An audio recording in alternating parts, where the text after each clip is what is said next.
Al cielo voy, al cielo voy. Tú puedes ir también. Jesús te dice, ven al cielo voy, al cielo voy. Con el Señor Jesús. Al cielo voy. Tú puedes ir también. Jesús te dice, ven al cielo voy, al cielo voy. Con el Señor Jesús. Amén.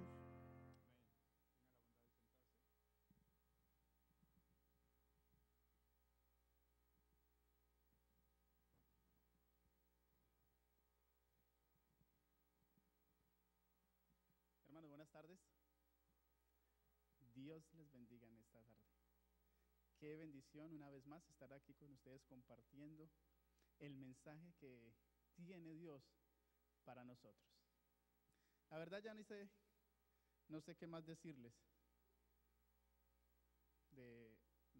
No sé cómo expresarles el gozo que tenemos y personalmente tengo de estar con ustedes una vez más, aquí compartiendo lo que tiene la Escritura para decirnos. El día de ayer, no sé si se dieron cuenta o si lo sintieron, esa tormenta tan brutal que cayó ayer. Y le doy gracias al Señor que pudimos llegar con bien a nuestro hogar ayer, porque cuando ya llegamos al 360 hacia Arlington, comenzó la tormenta, parecía un río y nos tocó escondernos. No sé si ustedes han visto que los Home Depots tienen como un techito en donde recogen la carga. Nos tocó meternos ahí casi 45 minutos hasta que pasó la tormenta. Así que llegamos a la casa como casi a las 11 de la noche después de eso, porque el carro no iba a avanzar, es bajito, no iba a avanzar. Así que gracias al Señor que llegamos, hoy estamos aquí y ahora que veníamos volvieron a tomarnos fotos del cielo con esos rayos, así que no sé qué va a pasar, esperemos que no siga lloviendo. Y peor aún, la represa que está allí en Midlothian está que se sale y tapona todo el 287, así que la situación se va complicando, pero por la gracia de Dios estamos aquí para compartir con ustedes. Quiero hacer algo diferente. ¿Ese reloj está bien? 7. ¿Sí está bien ese reloj? Vamos a aprovechar el tiempo. Para aquellos que no son adventistas, quiero decirles algo. O sea, que no acostumbran a venir a nuestra iglesia. Nosotros como adventistas, cada miércoles tenemos un servicio especial. Y es el servicio de oración. Y el hecho de que haya campaña no significa que nos vamos a pasar por alto el servicio de oración. Porque si tenemos oración, tenemos poder. Poca oración, poco poder. Así que hermanos, yo quiero invitarlos, 5 minutitos, no se tomen más tiempo. 5 minutos. Reúnanse de 2 en 2. O si puede, de 3 en 3. Hablen rapidito de sus necesidades. Déjenme decirle, hay mucha necesidad en esta iglesia. Hay mucha necesidad entre los que estamos presentes. Permita que otra persona interceda por usted ante el cielo. Y usted también sea un intercesor por otra persona ante Dios. Así que los invito, sepárese de su esposo, sepárese de su esposa. No vamos a hacer trampa, no, vamos a buscar otro tipo de persona. Eso, la comodidad no. O si no, le ponemos tachuelas a las sillas. Y al finalizar, este servidor va a tener la oración y vamos a orar por lo que está allí en la cajita de peticiones. Así que hermano, los invito, 5 minutitos, busque a alguien, interceda por esa persona, busque, si usted ve caras nuevas, acérquese a esa persona, preséntese, mi nombre es fulano de tal, quiero orar contigo en esta tarde. Lo pueden hacer.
bendito Dios y Padre nuestro, en esta noche de miércoles, estamos aquí reunidos en tu nombre.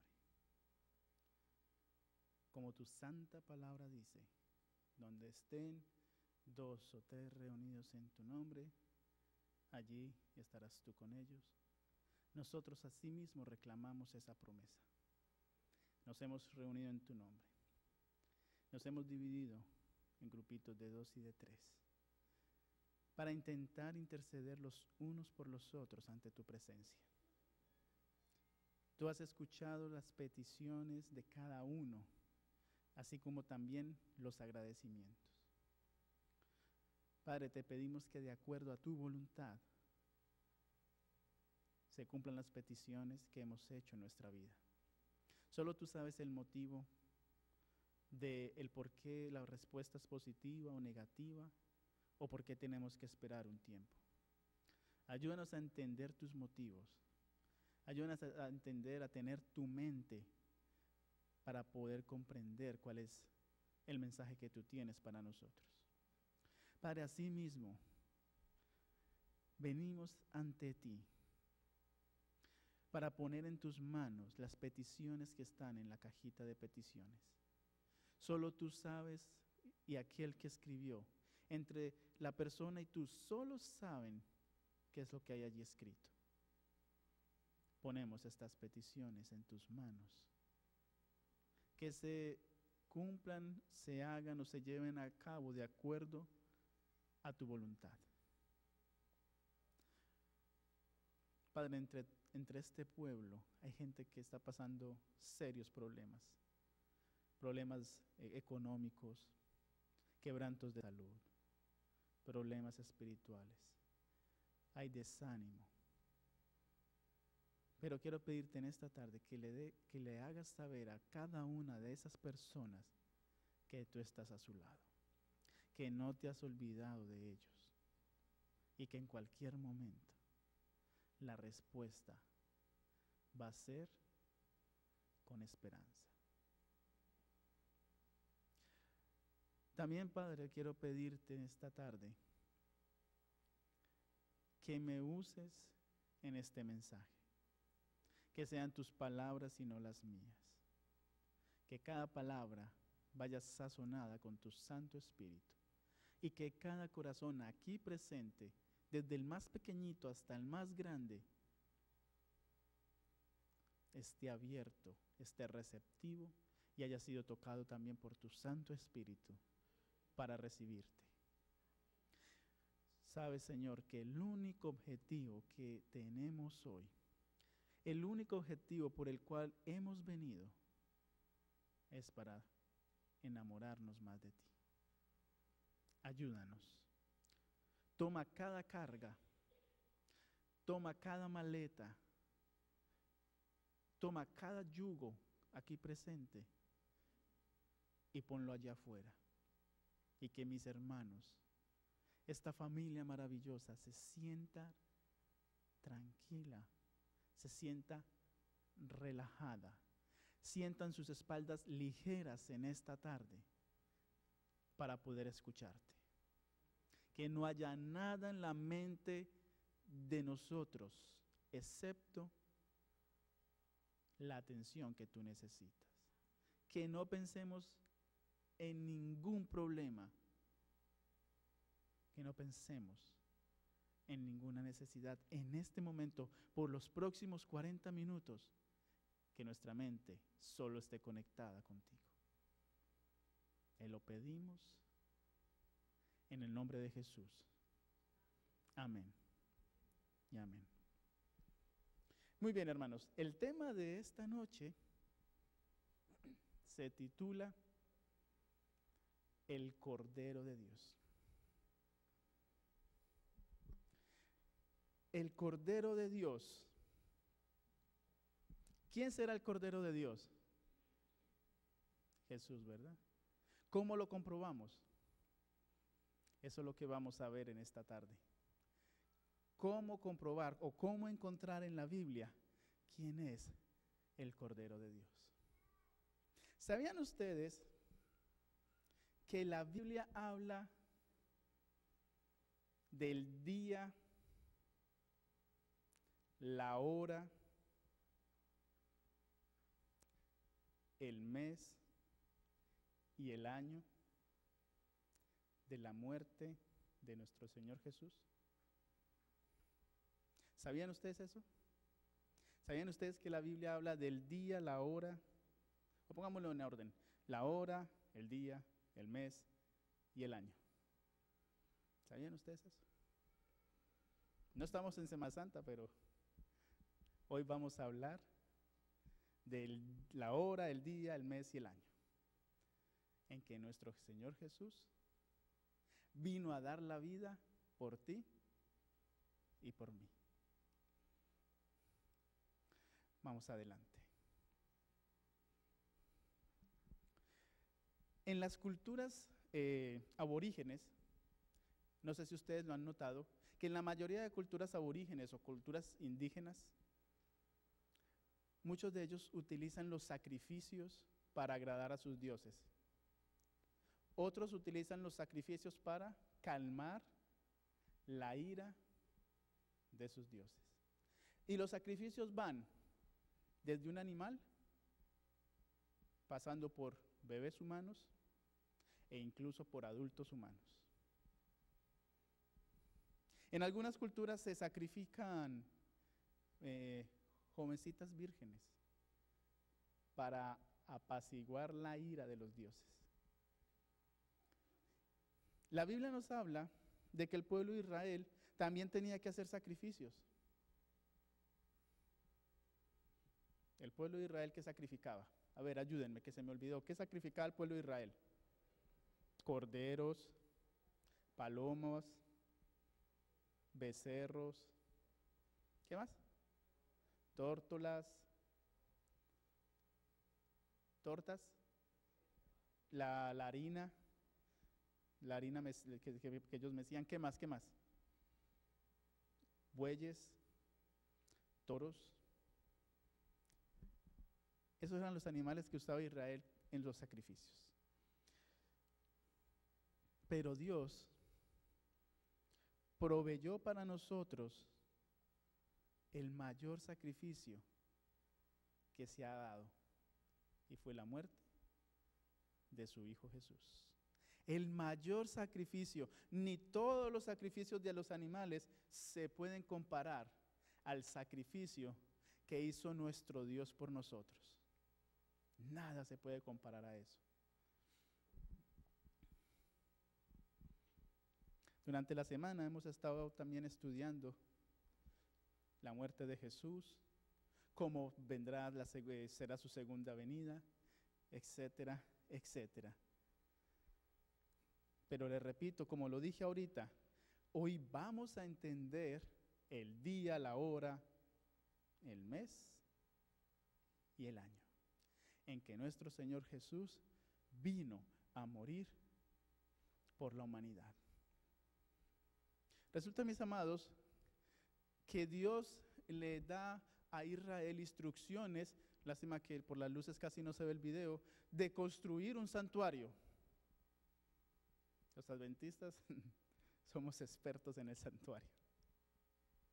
Le da órdenes para construir un santuario o un tabernáculo. Y este tabernáculo era móvil, es decir, ellos lo armaban y lo desarmaban cada vez que tenían que moverse de un lado al otro. Por 40 años llevaban consigo ese tabernáculo. El tabernáculo era el centro religioso de Israel. Y su principal característica era el sacrificio de estos animales. Ustedes se pueden imaginar, durante toda la historia de Israel, hasta el año 70 después de Cristo, contando desde Moisés, hasta el año 70 después de Cristo, cuando fue destruido el santuario que había construido Salomón, ¿cuántos animales murieron en el templo? ¿Se puede imaginar? hablamos de miles y miles y miles de animales.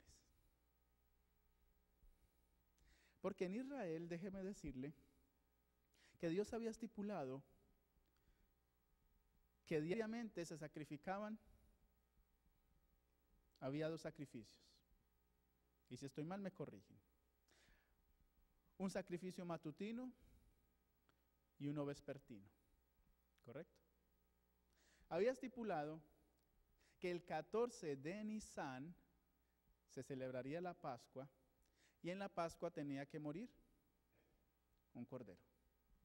Y había estipulado que el día 10 del 7º mes tenía que morir un cordero y un macho cabrío. ¿Correcto? ¿Ustedes se imaginan? ¿Se imaginan esto? Ahora le doy otro detalle. Cada vez que alguien pecaba, tenía que ir a presentarse delante del sacerdote con la ofrenda para que se perdonase ese pecado. Si usted tenía dinero, traía un becerro o un cordero. Si usted era pobre, una tórtola o una paloma. ¿Se pueden imaginar cuántos animalitos murieron? No creo que la mente nos dé para tanto. Yo solo sé que fueron muchos. La pregunta es, ¿cuál era el objetivo de estos animales para con el pueblo? ¿Por qué Dios estipula que hayan sacrificios en Israel?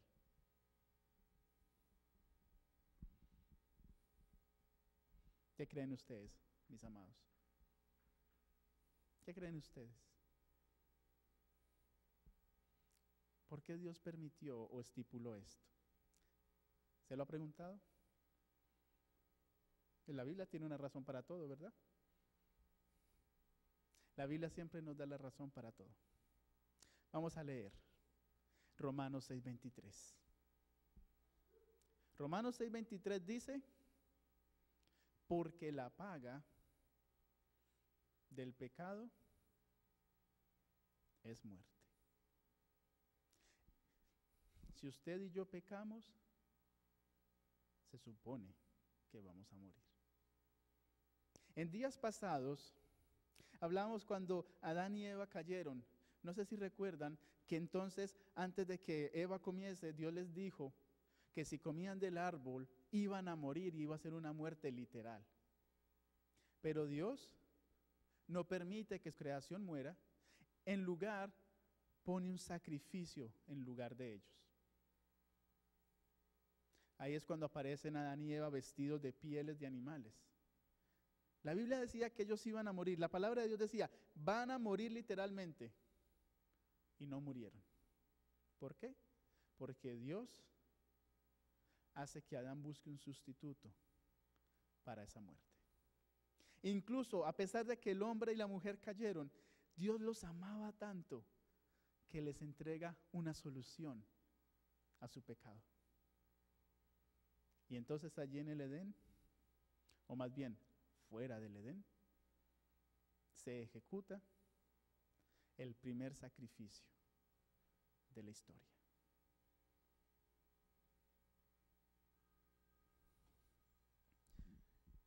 Luego de eso, en Génesis 3:15 se da la promesa, o una de las promesas más maravillosas de la Biblia.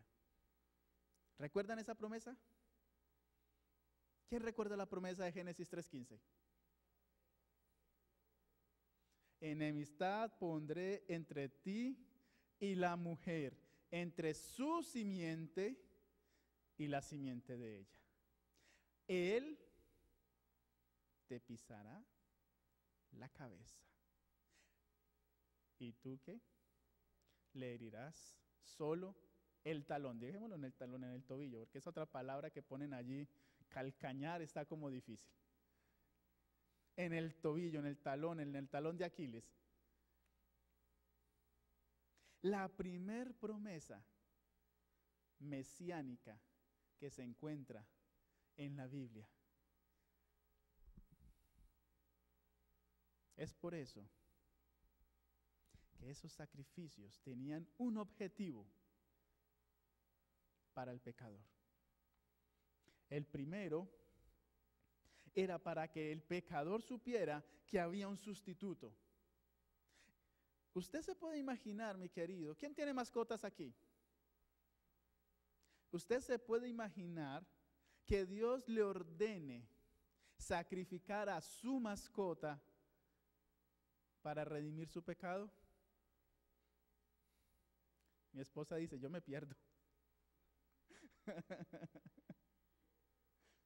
¿Usted se puede imaginar eso? ¿Se puede imaginar usted llevando su gato ante el altar y el resto se lo deja a usted a su imaginación?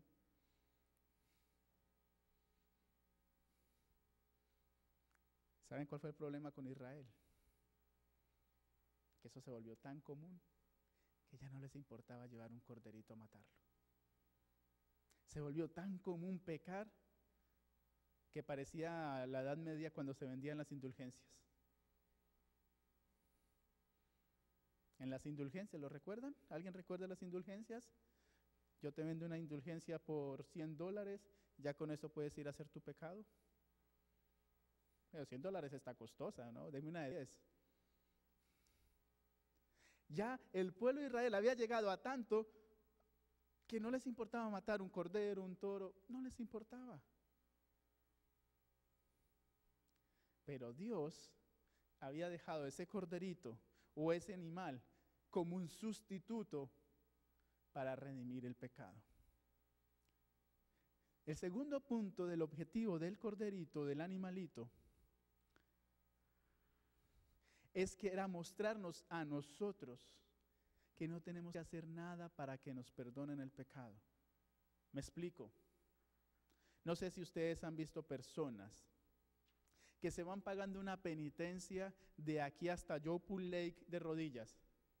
Bueno, yo no lo he visto, pero en mi país yo veía gente subiendo unas montañas por allá de 3,000 metros sobre el nivel del mar de rodillas para que le perdonaran porque era una penitencia. Pero Dios al pueblo ya no le exigía hacer eso, porque el corderito o el animal pagaba la culpa del pecado. ¿Será que Dios es un Dios bueno? Amén. El Dios es tan bueno que le dice al hombre, eres malo, te destituyo del reino de Dios, pero te doy una solución. ¿Qué te cuesta esa solución? No te cuesta nada, yo te la estoy dando. Es un corderito. Si a mí me llegan a pedir que tengo que sacrificar a mi mascota por mi pecado, yo creo que, bueno, no sé, todos somos diferentes, pero yo lo pensaría, mejor dicho, me pongo cinta en la boca para no pecar.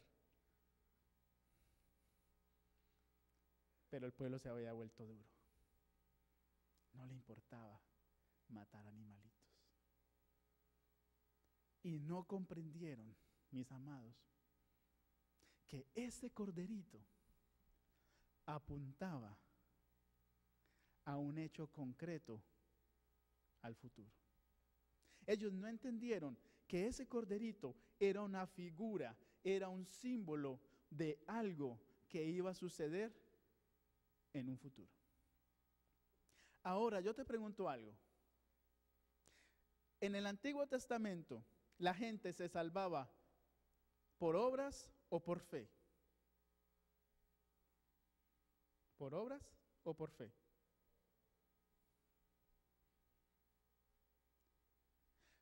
¿Ustedes no creen que hay que tener fe para creer que nuestros pecados son perdonados a través de un cordero? La gente en el Antiguo Testamento, al igual que en el Nuevo Testamento, se salvaban por fe.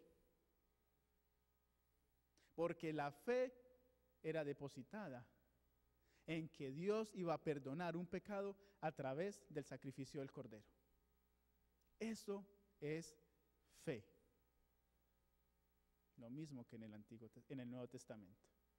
Así que si el día de mañana alguien le dice, es que en el Antiguo Testamento la salvación era por fe, por obras, error, era por fe. Lo que pasa es que en el Antiguo Testamento era la fe en un cordero, en el Nuevo Testamento es también por la fe en un cordero, en el Cordero de Dios. Y entonces, mis amados, en cierto día va caminando Jesús por las laderas de Galilea, por allí también por Jerusalén, y va pasando por el Jordán. Y había uno que estaba bautizando allí en el Jordán, vestido con piel de camello. Y ese hombre, al que la gente llamaba Juan el Bautista, ve al maestro venir caminando. Y con tan solo verlo, manifiesta: he aquí el Cordero de Dios que quita el pecado del mundo. Juan, con tan solo ver a Jesús, ya sabía que todos los sacrificios, los miles y cientos de miles de sacrificios, desde Moisés hasta el año 27, digamos que era, de la era cristiana, todos esos sacrificios, él los vio cumpliéndose en ese momento, en el Cordero de Dios que quita el pecado del mundo. Mire lo que dice Apocalipsis 13:8 sobre Jesús. Este es el Cordero que fue inmolado desde el principio del mundo. La pregunta es, ¿por qué Apocalipsis dice que fue inmolado desde el principio del mundo? Si Jesús murió en el 31, no en el principio del mundo. ¿Sabes por qué? Porque cuando Dios crea al ser humano en su infinito amor, Él sabía que el ser humano iba a caer. Y entonces en el cielo se decide hacer un plan, el plan de salvación. La única forma de redimir al pecador era a través de la sangre. Y entonces Jesús se ofrece como el sacrificio. El ser humano cae, pero el plan ya estaba hecho. Déjame decirte que la póliza, mis amados, la póliza de seguro ya había sido ejecutada. Y no nos valió esto. ¿Cuánto vale una póliza de seguro por allá afuera? Un platal, depende de lo que usted valga, ¿verdad? Si usted está muy enfermo, pues no creo que le vayan a dar mucho. Pero la póliza de seguro que Dios nos da, no nos costó esto. Y fue hecha desde la fundación del mundo. O antes, desde que este mundo fuese poblado. Ya Dios la había puesto allí. Y déjame decirte en esta tarde que esa póliza de seguro aún está vigente. Lo único que tú tienes que hacer es aceptarla. Es un regalo. Es como que te sacaste la lotería de gratis. Un regalo de Dios. Fácil para ti. Fácil para mí. Mis amados, no importa en la condición en que estemos, no importa cuántos problemas tengamos, no importa las cargas que hayamos dejado afuera, espero que las hayamos dejado allá afuera. No importa, la póliza de seguro de vida es para nosotros. No importa nuestro pasado, no importa cómo estemos ahora. Lo que importa, simplemente agarrar esa póliza de seguro. No sé tú, pero este servidor lucha cada día por agarrar esa póliza. Y yo estoy seguro que aquí hay gente que lucha el doble que yo. Y hasta el triple.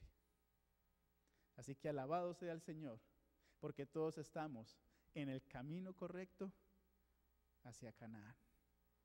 Y qué lindo que vamos a ir juntos, ¿verdad? Eso es lo más lindo de todos. Mis amados,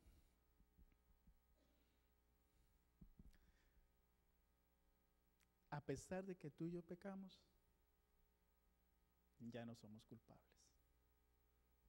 No somos culpables, porque Cristo ha quitado esa culpa. Cristo ha tomado esa culpa y la ha echado, dice la Biblia, al fondo de la mar. Yo solo espero que con esta lluvia no vaya a salir a flote eso. Te pregunto, ¿tienes miedo de estar ante Dios en el juicio final? Por ahí alguien dijo que no. Y amén. No tenemos que tener miedo, porque tú y yo hemos aceptado a Jesús. No hay que tener miedo por eso, porque Jesús es el juez. Y saben que nosotros tenemos una ventaja muy grande, porque Jesús es el juez y es al mismo tiempo el abogado. ¡Qué ventaja! Ojalá si fuera algo aquí en las ramas judiciales, pero bueno.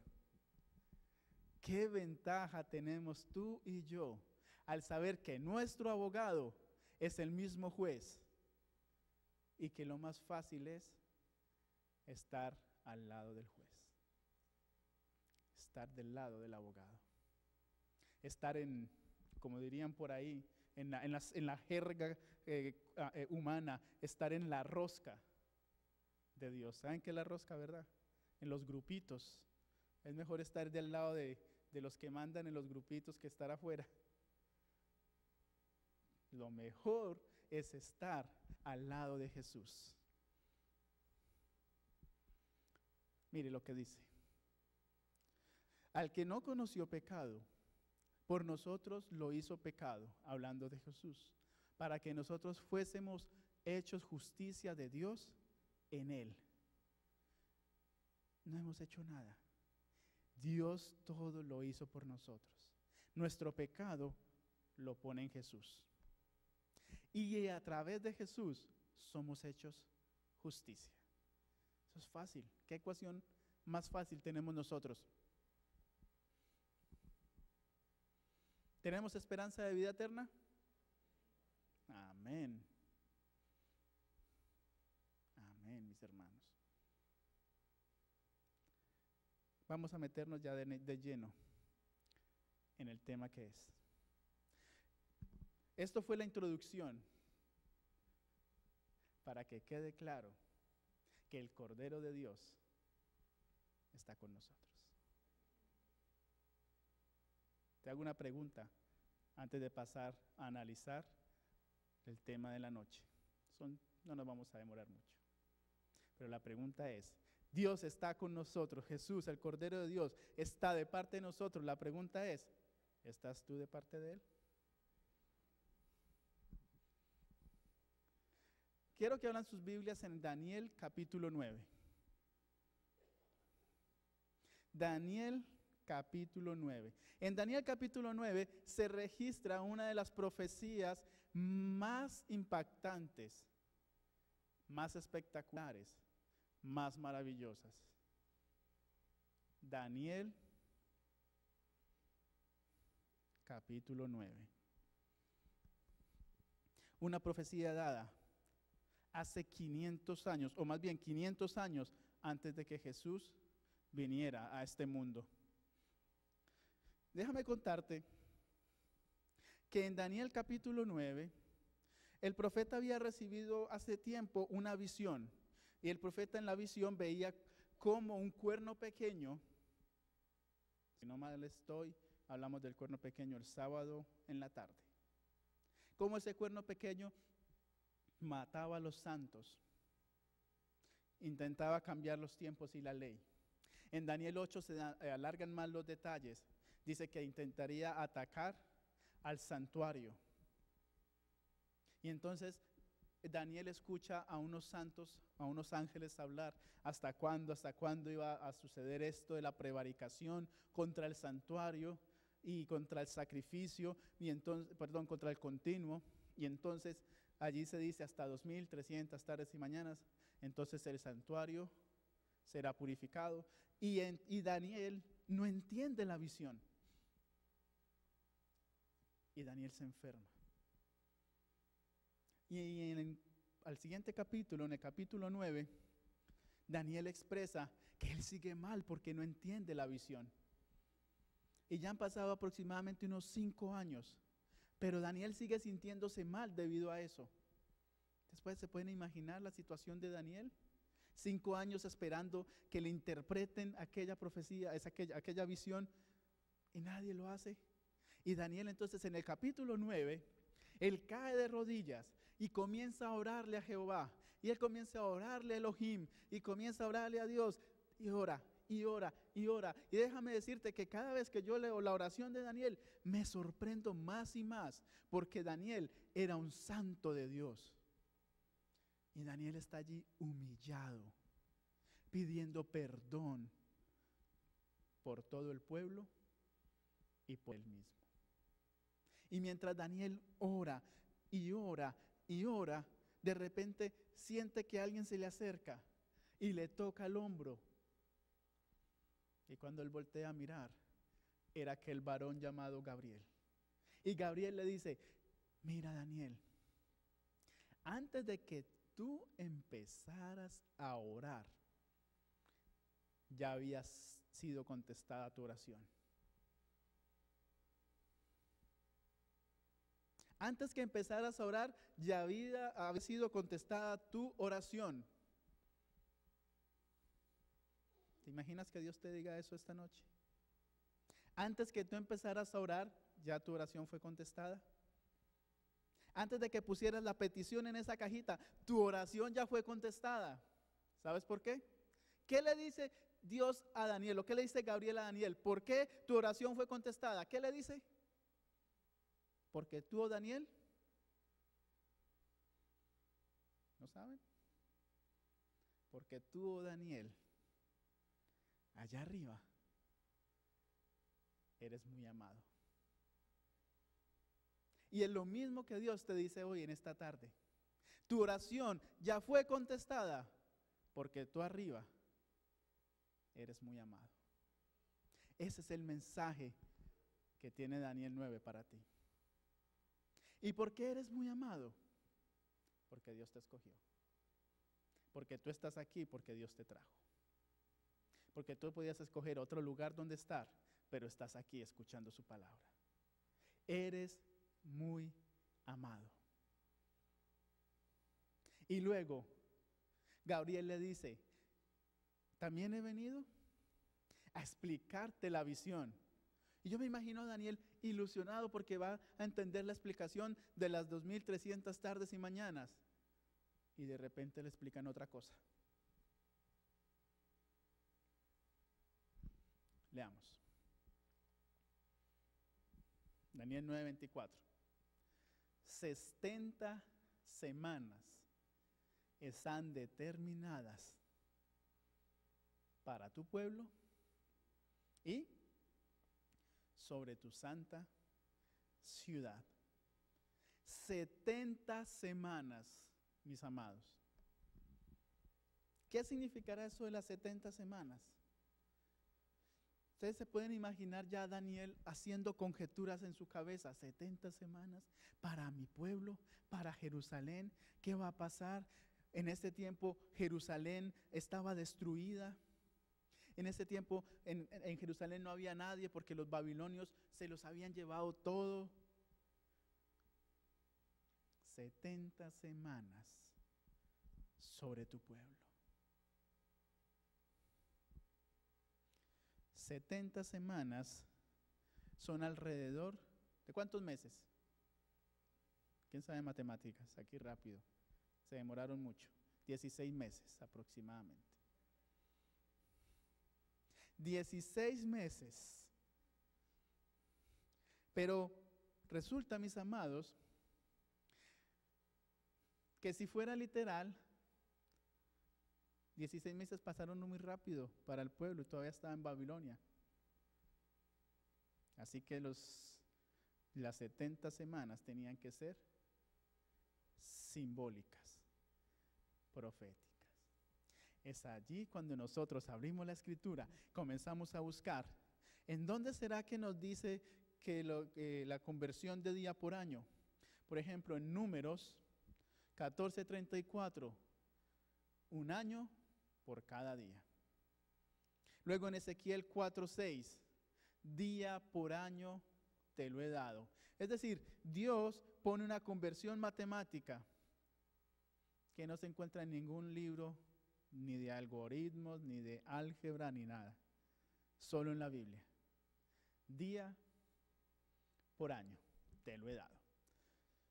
Sigue diciendo Daniel en el versículo 25, sabe pues y entiende que desde la salida de la orden para restaurar y edificar a Jerusalén hasta el Mesías príncipe, escuche bien, desde la orden de restaurar y edificar a Jerusalén hasta el Mesías príncipe, ¿está escuchando bien? Hasta el Mesías príncipe. Habrá 7 semanas más 62 semanas. En 7 semanas y 62 semanas, ¿cuánto es 7 semanas más 62? 69. ¿Por qué 7 semanas y luego 62? Porque desde que sale el decreto de restaurar a Jerusalén, hasta las 7 semanas comienzan a edificar Jerusalén. Y eran tiempos angustiosos. Y luego pasan las 62 semanas y se completan las 69. Ahora miren la gráfica. 69 semanas por 7 días que tiene cada semana son 483 días. ¿Estamos bien en la matemática ahí? ¿Necesitamos calculadora? No creo, ¿verdad? 483. Pero la Biblia nos dice que era día por año. Entonces, 483 días serían 483 años. La pregunta que nos hacemos es, ¿y cuándo comenzar a contar esos 483 años? Cuando iba a salir el decreto de reedificar a Jerusalén. Déjame decirte que hubo 3 decretos. Uno de ellos era restaurar el templo y el tercero era reedificar las murallas. El tercero, que es el que nos interesa a nosotros, lo dio Artajerjes. Artajerjes, ya cuando los medos y los persas han dominado a Babilonia, ellos le dan permiso a Jerusalén para reconstruir su ciudad. Y comienzan a reconstruir las murallas, y allí en Nehemías, si ustedes leen Nehemías, pueden leer cómo el pueblo trataba de reconstruir las murallas, y cuando reconstruían un pedazo de la muralla aquí y daban la espalda para reconstruir allá, venían los enemigos y derribaban esa muralla. Y entonces iban al otro lado, reedificaban aquí y le derribaban la de allá. Y eran tiempos angustiosos. Hasta que se toma la decisión de que cada quien edifique una muralla al frente de su casa y la vigile. Y entonces así todo el mundo comienza a levantar la muralla, a levantarla, hasta que por fin logran terminar toda la muralla. El año en que sale dicho decreto es el año de 457 antes de Cristo. 457 antes de Cristo. Si nosotros tomamos el 457 antes de Cristo y comenzamos a avanzar, ¿a dónde terminarán los 483 años? Yo creo que muchos se lo saben de memoria, ¿no? ¿Dónde terminan? Si empezamos aquí, mire, 457, se da la orden, y avanzamos en la línea del tiempo 483, da en el año ¿cómo? 27 de la era cristiana. 27 de la era cristiana. ¿Qué sucede en el 27 de la era cristiana?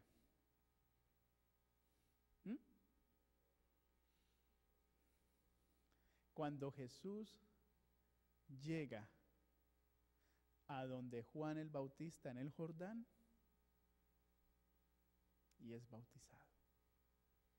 La escritura dice, en el año 15 del imperio de Tiberio César, siendo gobernador de Judea Poncio Pilato, aconteció que cuando todo el pueblo se bautizaba, también Jesús fue bautizado. Y mientras oraba, el cielo se abrió y descendió el Espíritu Santo sobre él en forma corporal como paloma. Y vino una voz del cielo que decía, tú eres mi Hijo amado, en ti tengo complacencia. Es en ese año, mis amados, cuando Jesús es ungido. ¿Sabían ustedes que la palabra Mesías significa ungido? El ungido de Jehová. Mesías en hebreo, Cristo en griego. Es lo mismo. En diferentes idiomas es lo mismo. El ungido de Jehová. En este caso, la profecía de las 70 semanas se estaba cumpliendo a la perfección. Porque el Mesías príncipe era ungido en el río Jordán por Juan el Bautista. 500 años antes, ya Daniel había dado la profecía. Y se estaba cumpliendo de manera maravillosa. 27 de la era cristiana. ¿Por qué digo 27 de la era cristiana? Porque en realidad la historia dice que es 27 después de Cristo, pero Jesús no nació en el año 0, ni en el año 1. Nació en el año 5 antes de Cristo. Hay un error de uno de los grandes teólogos romanos que pone la fecha es cuando Roma es fundada como ciudad o como reino. Y entonces dicen que empezó en el año 1, pero Jesús no nació en el año 1, nació en el año 5, antes de. Entonces por eso es 27 de la era cristiana y no después de Cristo. Y 500 años la profecía es dada. La esperanza de un pueblo comienza a tener cumplimiento. Yo te pregunto algo. ¿No es maravillosa la escritura? ¿No es maravillosa la palabra de Dios como presenta a Jesús a un futuro en el Antiguo Testamento? Esta profecía, por eso decía que tal vez es la más espectacular, porque detalla cada momento de la llegada del Mesías. Pero miren lo que sigue diciendo Daniel. Y después de las 62 semanas se quitará la vida al Mesías, mas no por sí.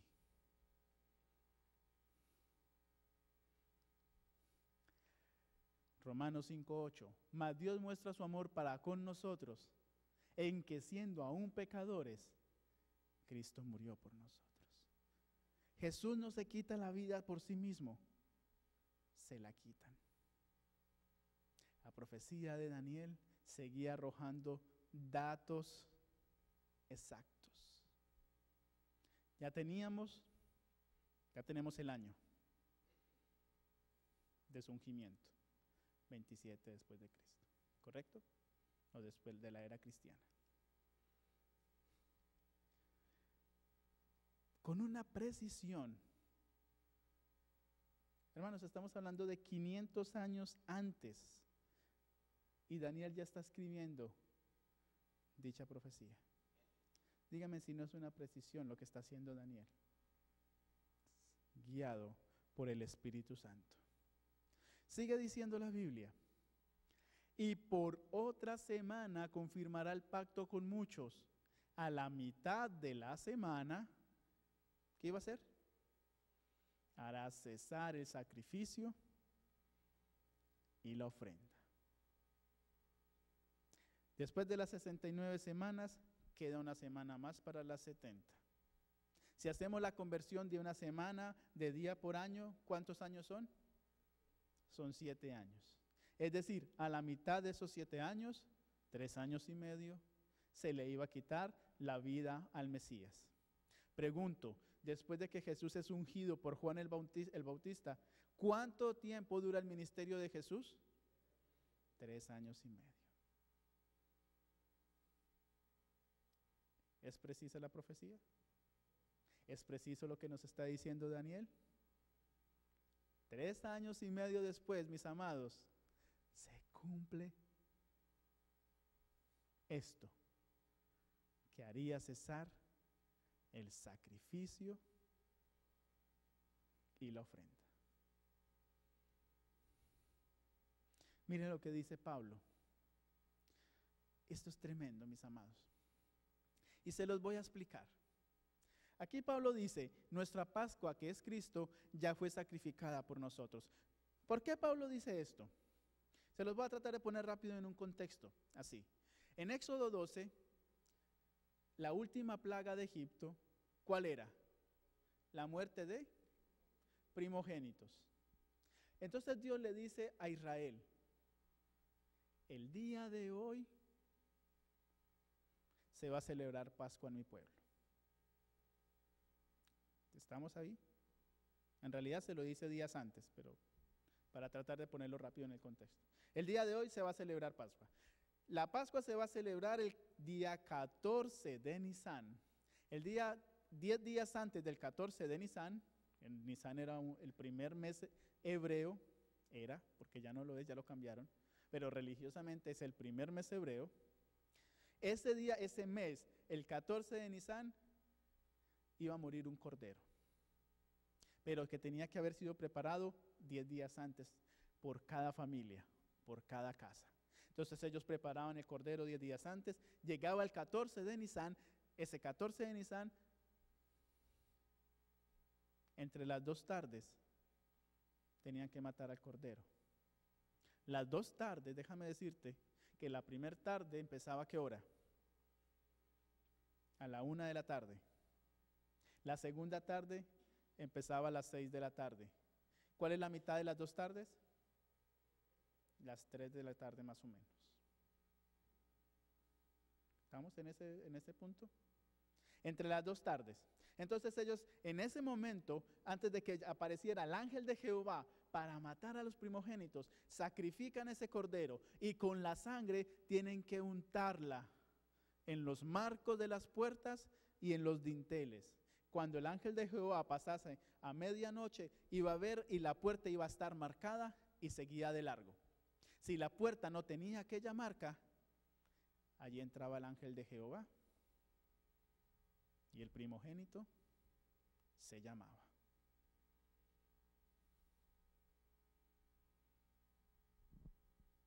La Pascua simbolizaba lo que dice Pablo allí. Jesús, nuestra Pascua, ya fue sacrificada.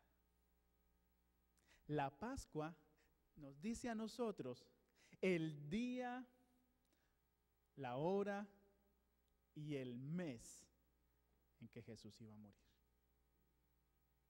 ¿Qué día? 14 de Nisan. La hora, las 3 de la tarde. Mes de Nisan. ¿Lo decía la Pascua? Lo decía la Pascua. ¿Qué pasa con aquel que es bañado en la sangre de Cristo Jesús? La muerte no tendrá dominio sobre él. Así como con Israel, los primogénitos no iban a morir si estaban marcados. Es decir, todo esto, mis amados, estaba apuntando a Jesús. Y entonces Pablo dice, Jesús fue nuestra Pascua porque Jesús muere un viernes 14 de Nisan a las 3 de la tarde. Si usted lee los evangelios, usted se va a dar cuenta la precisión con que esto se cumple, porque 10 días antes llega María donde el maestro y con un frasco de perfume de alabastro lo derrama sobre el maestro. ¿Y qué le dice Jesús a Judas cuando Judas critica a la mujer? Déjala, porque ella está preparando mi cuerpo. La precisión con que tanto la fiesta de la Pascua como la profecía de Daniel van cumpliéndose en Jesús.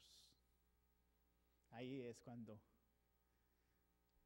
tenemos que decir, la Biblia es la palabra fidedigna de Dios. Se cumple a la perfección.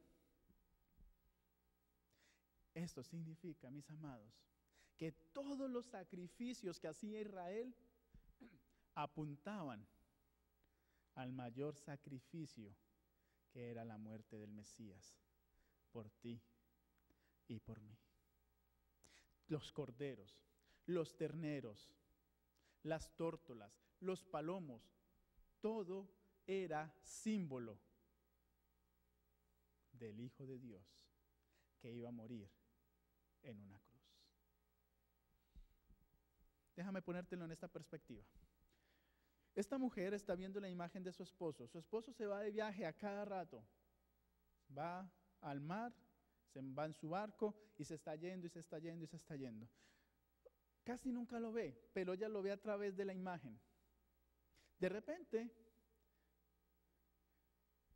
algún día su esposo toma la decisión ya de jubilarse y regresar a su hogar, a estar con su esposa. Yo te pregunto, ¿necesitará ella más la foto? No, ¿por qué? Porque va a tener el original allí. Lo mismo pasa con los sacrificios. Ellos eran la imagen de Cristo, pero con Cristo aquí ya no se necesita esas imágenes, porque el original había llegado. Es por eso que Daniel dice que iba a hacer cesar el sacrificio y la ofrenda. Si algún día alguien te dice, es que Jesús clavó la ley en la cruz, ¿qué ley? La ley del sacrificio y la ofrenda. Esa ley nada más. Continuamos. Mis amados, esos sacrificios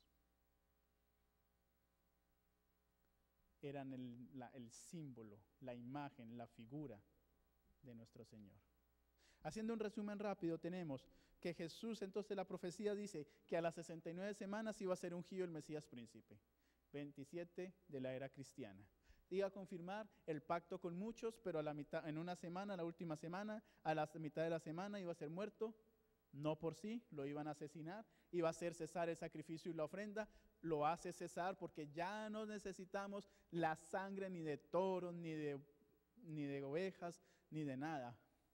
Porque gracias al sacrificio de Jesús, tú y yo tenemos acceso al perdón de Dios.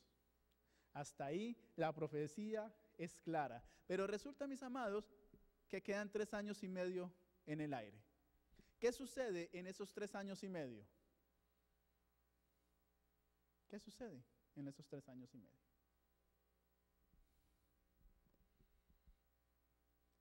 Ahí el hermano Ángelo lo dijo. La muerte de Esteban. 3 años y medio después, Esteban, uno de los 7 diáconos, predica a Jesús muerto y resucitado, y entonces aparece un tal Saulo de Tarso con su compañía y aprenden a Esteban y lo apedrean. Y Esteban, mirando al cielo, ve al Padre sentado y al Hijo a su diestra. Y lo más maravilloso es que Esteban hace lo mismo que hizo Jesús. Padre, oh Señor, perdónalos porque estos no saben lo que hacen. Qué testimonio el de Esteban, que incluso siendo apedreado, no se atreve a levantar juicio contra sus perseguidores. Es en ese momento, mis amados, en el año 34 de la era cristiana, cuando se cumplía totalmente la profecía de Daniel. Esas 70 semanas que estaban determinadas para el pueblo judío llegaban a su fin. ¿Y sabe qué sucedió? ¿Sabe qué pasó?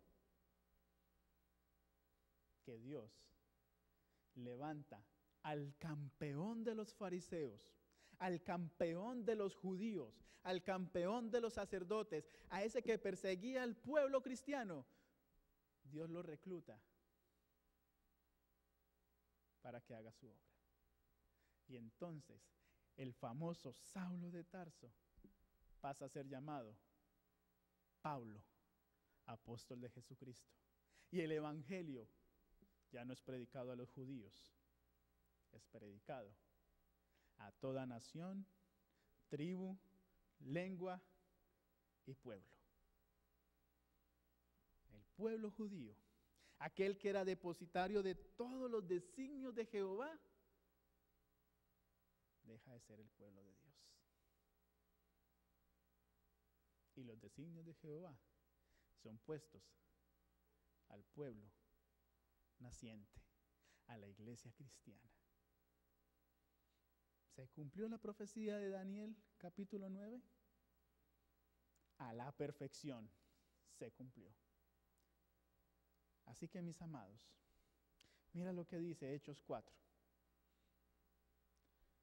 Pero los que fueron esparcidos iban por todas partes anunciando el evangelio. 3 años y medio después, hermanos, es espectacular la profecía como se cumple. Es tremendo. Es ahí cuando tú y yo podemos decir, como dijo Pedro, porque tenemos la palabra profética. ¿Qué dice? Más segura o más certera. Porque la palabra de Dios no se equivoca. Porque la palabra de Dios nos ha dejado ese mensaje para nosotros en esta tarde. Si esta profecía de Daniel capítulo 9 se cumplió a tal perfección, ¿qué debemos esperar con el resto? ¿Se cumplirán? ¿O se están cumpliendo?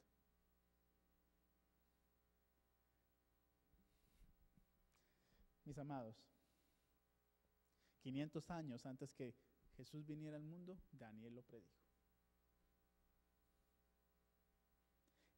Apocalipsis presenta muchas profecías que se van a ir cumpliendo poco a poco. Prácticamente ya todas se han cumplido. Faltan 2 o 3, pero se van a cumplir. Estamos en los tiempos finales de la historia. ¿Qué vamos a hacer para estar con el Señor? La profecía se cumplió de tal perfección, mis amados, que en el año 31 Jesús muere, en el año 34 es apedreado Esteban, y entonces ya el pueblo judío deja de ser, y ahora somos tú y yo. Déjame decirte algo, no quiero que se me pase este aspecto. El pueblo judío carnal dejó de ser el pueblo de Dios. Pero Pablo dice que todo aquel que acepta a Cristo como su Salvador es un judío espiritual. Eso significa que aunque el pueblo carnal dejó de ser el depositario de las verdades, Dios todavía tiene pueblo al cual le ha dado la responsabilidad de enseñar y de practicar sus verdades. Dios todavía tiene mucho pueblo. Y esta noche tú estás dentro de ese pueblo. Porque ahora la responsabilidad es grande. Porque durante toda esta semana hemos aprendido unos mensajes tan tremendos que el mundo allá afuera tiene que saberlos. Porque Dios es paciente. Jesús está esperando a que este mensaje siga siendo proclamado para venir. Si Él no ha venido, es porque falta algo. ¿Cierto? Es nuestra responsabilidad, mis amados, seguir predicando el mensaje del Evangelio. En esta tarde hemos aprendido que el sacrificio de Jesús es lo único que tú y yo necesitamos para obtener perdón. Tú ya no tienes que pagar penitencias, ya no tienes que comprar indulgencias, no tienes que sacrificar tu mascota, porque a través de Jesús obtienes perdón. Hemos aprendido, mis amados, que la profecía de las 70 semanas muestran perfectamente lo que sucedió con nuestro Señor. Y tanto la profecía de las 70 semanas como todo lo que hemos aprendido hoy, mis amados, tenemos que aprender a practicarlo en nuestras vidas. Déjame decirte que cada día, y lo he estado repitiendo todos los días, cada día tú y yo tenemos una nueva oportunidad para ser salvos.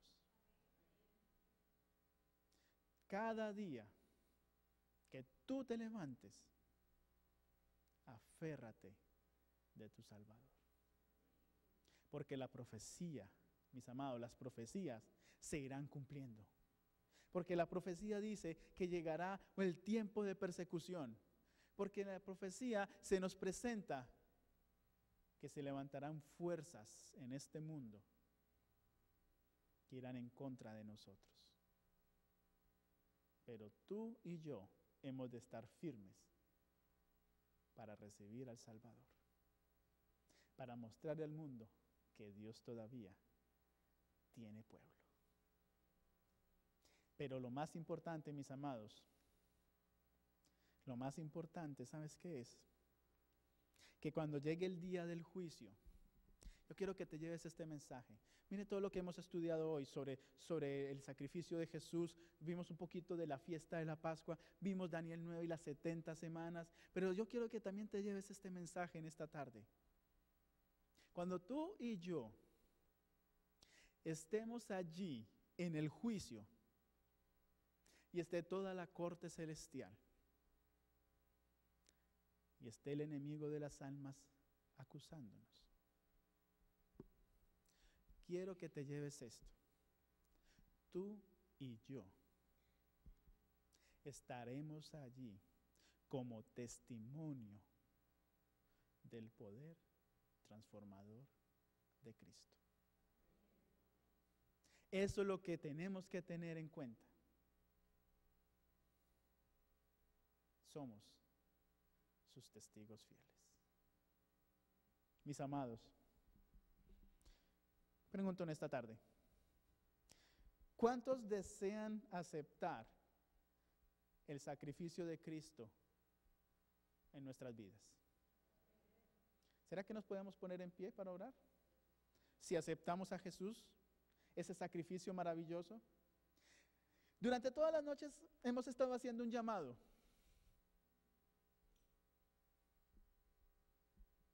Y ya la semana se nos está yendo. Ya el viernes, mañana les recuerdo, mañana no hay, mañana descansamos. El viernes prácticamente es el último día.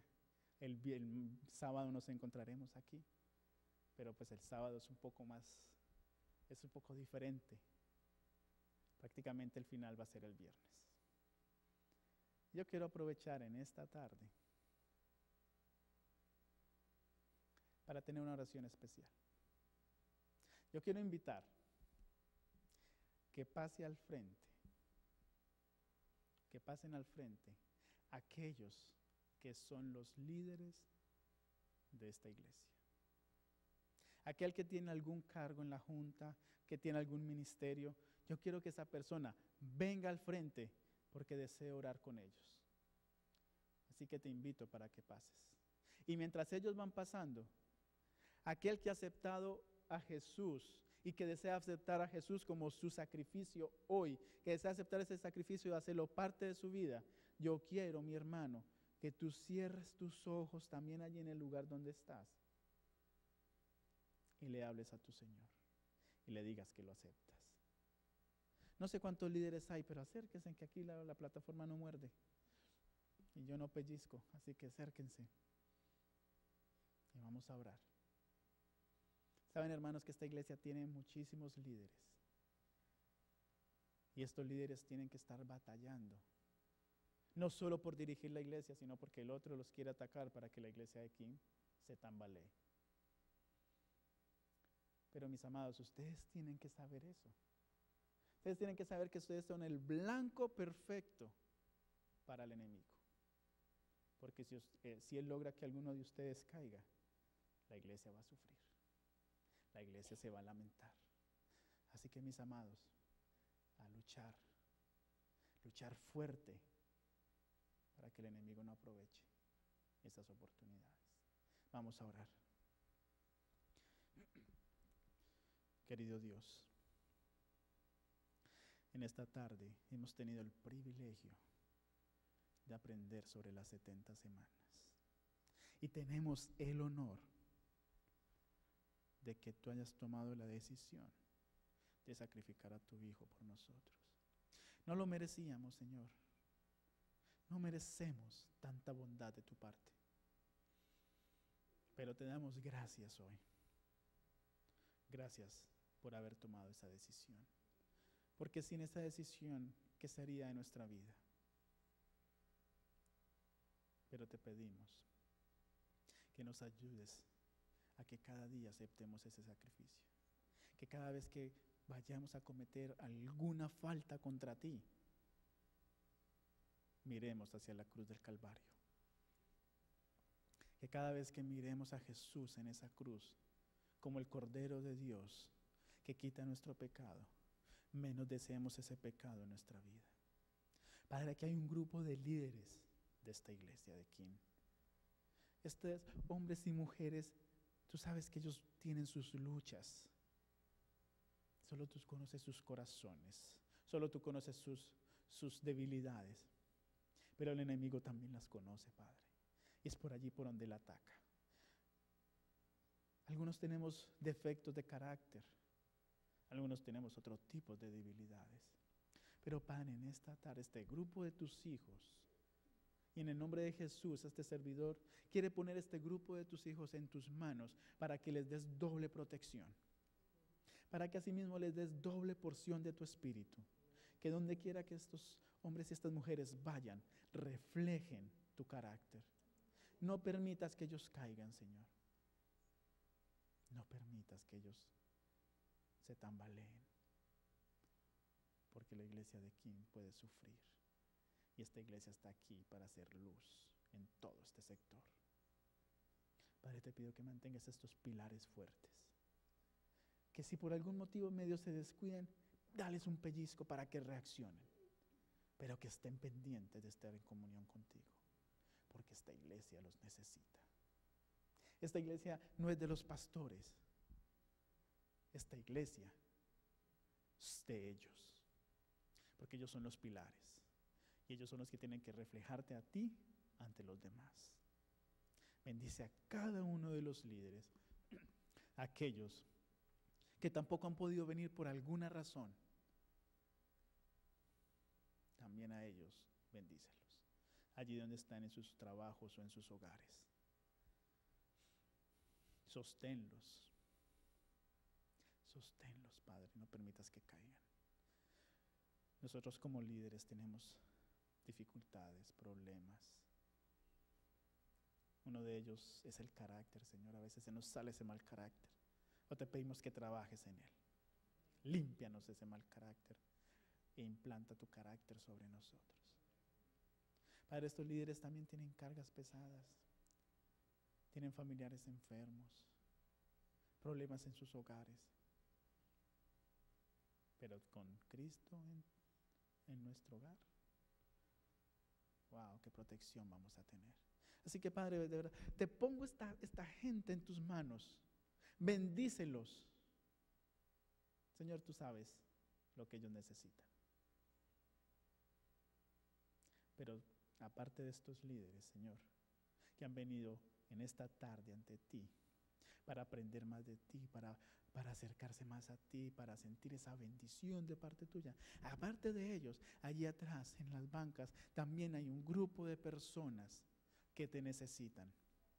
Hay un grupo de personas que también tienen sus luchas y sus cargas. Hay un grupo de personas que todavía también están luchando contra el Espíritu Santo. Y permitimos que el Espíritu Santo salga vencedor. Que cada una de estas personas te acepte y acepte su sacrificio por nosotros. Padre, queremos llegar juntos al cielo. Este grupo de hijos tuyos quiere llegar al cielo pronto para reunirse contigo. Que se haga tu voluntad en nosotros. Y pon tu bendición en cada uno de ellos. Lo pedimos, damos gracias en el nombre de Jesús. Amén. Amén. Hermanos, Dios los bendiga. Y que pasen buena noche. El viernes a las 7 nos veremos aquí.